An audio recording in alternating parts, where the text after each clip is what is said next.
After that sweet brown sugar treat, I'm still a bit thirsty. This says Feng Cha here. If my Chinese is okay, I think this means welcome to have a cup of tea.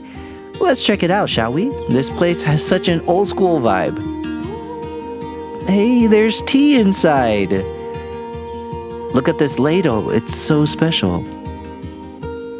Ooh, the tea is served cold. I bet it's refreshing. Well, that's Oriental Beauty Tea. The tea's name? Yes. Oriental Beauty. Yes. Oh, it tastes so good. It's cold brewed. Please come inside and have some tea. By the way, when I arrived, I saw the sign say Feng Cha, so I just helped myself to a cup of tea. Was that rude? No, not at all. In the old days, travelers walked long distances, and tea houses like this were set up so they could rehydrate for free. There were not many stores around, and people traveled mostly on foot. They need to stay hydrated, so here was the tea for them. That's so kind. Well, this is how we Hakka people show hospitality. So lovely. I noticed something interesting. When I poured my tea, I expected to use a cup, but I ended up with a bowl. Do people use bowls to drink tea here? Oh, well, that's the Hakka way in our villages. Large urns of tea were set out with a ladle and a big bowl. Well, anyone passing by could help themselves. That's amazing. Well, yeah, we are even promoting this way today. Oh, is this a specialty in Sanwan? Yeah. It's how we enjoy tea traditionally. This store is very old-fashioned. I like the vibe. Oh, it's old. I love it. There are also many things that I've never seen before on the table. What are those? I'm really curious. Well, they're bitter orange tea leaves. I love the packaging. They look like carefully wrapped gifts. Oh, totally. You can make a tea with them directly. So this is how it looks like when you cut it open. You can have a closer look. Oh. This one is a semi-product. Oh. Yes, it has to go through a very long process. Really? Yes, well, we need to steam the ingredients and dry them in the sun for 9 times. Steam them, dry them again and again for 9 times. It takes half a year to make the final product. Half a year? Half a year. Quite a long time. Yes, it is. And after that, it requires another 3 years of storage. What? It doesn't end there? No, we store the tea for fermentation, and after 3 years, we package them for sale. Well, let me make some for you to try. The bitter orange tea has a unique taste, blending a delightful citrusy sourness with the fragrant aroma of tea leaves. This combination adds layers of depth to its taste. Enjoying it from a big bowl makes the experience even more satisfying. But wait, are you putting me to work? You have to grind the ingredients into a fine powder. A fine powder? Keep going, no large grains allowed. Hakka lei cha, or ground tea, is a signature Hakka dish. Tea leaves are ground into powder. Then you can add other ingredients to make a bowl of soup rice. Normally, the ingredients include peanuts, sesame, and vegetables. Lastly, we can also enjoy this classic Hakka sweet Miaoli sui. The 30-minute hard work finally pays off. This Feng Cha culture in Sanwan truly showcases warmth and generosity. You can use a big bowl to enjoy tea.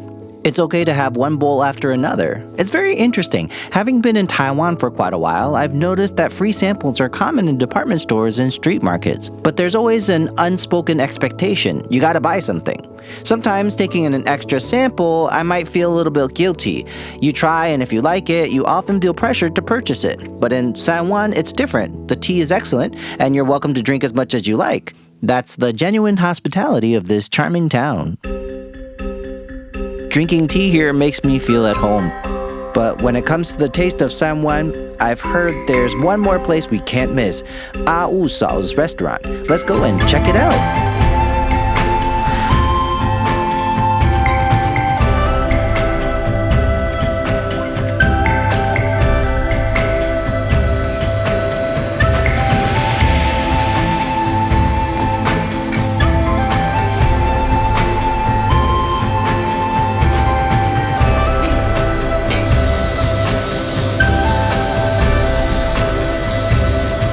Wow, what a hearty meal. You like it? Yeah. Are these all Hakka dishes? Yes, they are. I use fresh seasonal local vegetables to make them. This dish even won a prize. A prize? Yes. You were in a competition? Uh-huh. And I won the first place. Really? So there's a Hakka dish competition in Taiwan? Yes, the competition started 4 years ago. I'm the most recent national champion for Hakka Stir-Fry. This is the trophy. Wow, congratulations. Thank you, thank you. You must be an excellent cook. Try the fried squid. It's really different, not too chewy, more tender than usual. Trust me. And this is celery. Give it a try. Mmm. Special, isn't it? Mmm. How is it? You're right. The squid is perfect. Some fried squid can be so tough, you have to chew forever. Exactly. Like chewing on plastic. But this one's just right. It's a bit crunchy. Yes, I love it. The rice is also very special. It's sticky but doesn't stick to my teeth. It's glutinous rice. Glutinous rice. We call it yu fan. Oh. Why did you choose glutinous rice for this dish? My mom always prepared this during the farming seasons. She fed the workers in the farm fields with Hakka Stir-Fry and this rice. She mixed them all together. Well, it was more filling this way. I see. Is this a special dish unique to your family? For sure. So this dish is originally a Hakka dish, but your family has its own version of it? Yes, yes. Oh, no wonder it's prize winning. What is this? That? Well, weren't you at the Suan Chai factory this morning? Oh, this is it? Well, just the leafy parts. Dried up. We call it mei gan cai. You understand? This is mei gan cai. It smells really good. I don't think I've ever had this before. It's so dark. Well, of course, it's been sun-dried for 2 years. If you only dry it for 1 year, it still carries the scent of the sun. Wait, what? Yes, the sun. But after 2 years, it develops a unique aroma. Yeah, I'm pretty sure I've never had this before. Really? Well, this is a modified version. It's milder, not too salty.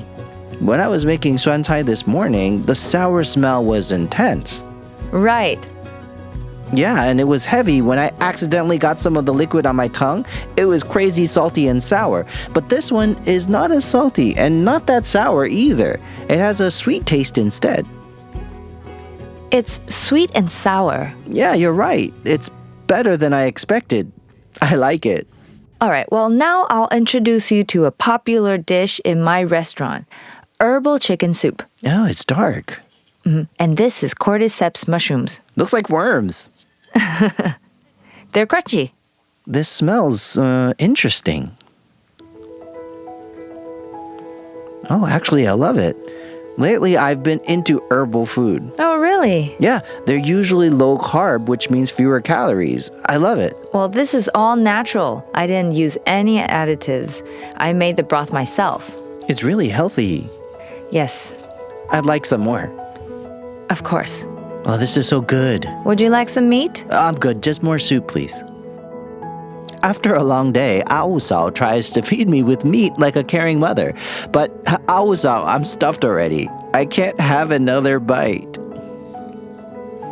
Suan cai is really something that surprises me. Yeah, surprise, I mean it. I was totally surprised, you know. This morning, I helped make suan cai, starting with washing the vegetables. I don't know if any of you have done this before, but the sour smell is really strong. When you dry the leaves, they flutter everywhere, and if you're not careful, the moisture might even get on your tongue. But when I tasted the suan cai today, the dark, aged one, I was shocked. She told me it had been drying for nearly 2 years. There was no sourness, no saltiness. Instead, it had a fermented sweetness. For me, it was the star of the dish.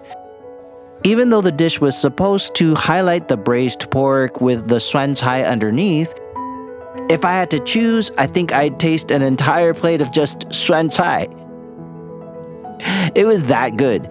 I visited so many Hakka restaurants in Taiwan, tasted so many different flavors during outdoor shoots, but the food here truly has that homemade traditional taste.